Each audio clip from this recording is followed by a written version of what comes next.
অত্যন্ত পরিতাপের বিষয়, আমরা যতগুলো বিষয় বলেছি একটা বিষয়েরও পরিবর্তন হয় নাই। প্রিয় নাগরিকবাসী,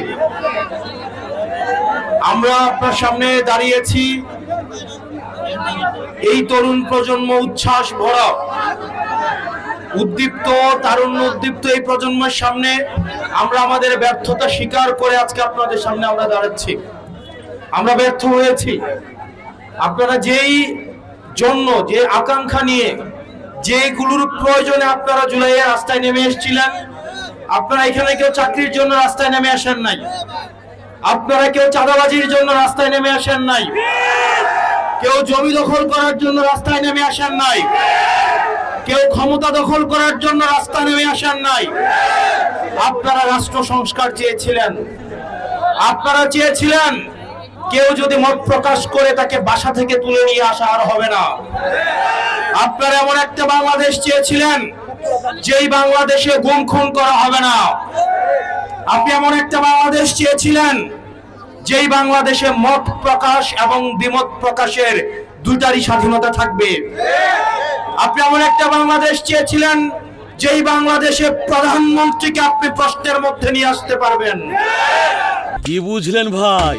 অনলি যেটাই চাই।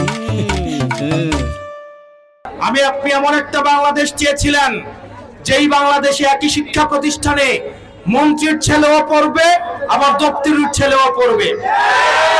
আপনি এমন একটা বাংলাদেশ চেয়েছিলেন যেই বাংলাদেশে চিকিৎসার জন্য বিদেশে যেতে হবে না।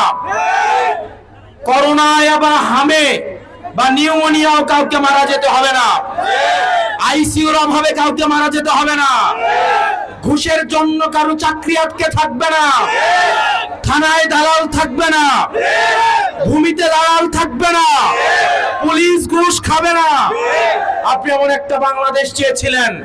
অত্যন্ত পরিতাপের বিষয়, আমরা যতগুলো বিষয় বলেছি একটা বিষয়েরও পরিবর্তন হয় নাই। প্রিয় তরুণ প্রজন্ম, আজকে বাংলাদেশের এমন পরিস্থিতি তৈরি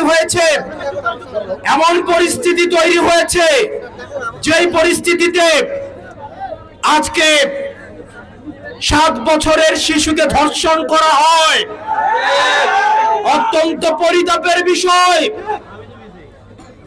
সেই শিশুর বাবা বুঝে গিয়েছে বিচার হবে না, সেজন্য উনি বিচার চাওয়া বন্ধ করে দিয়েছে।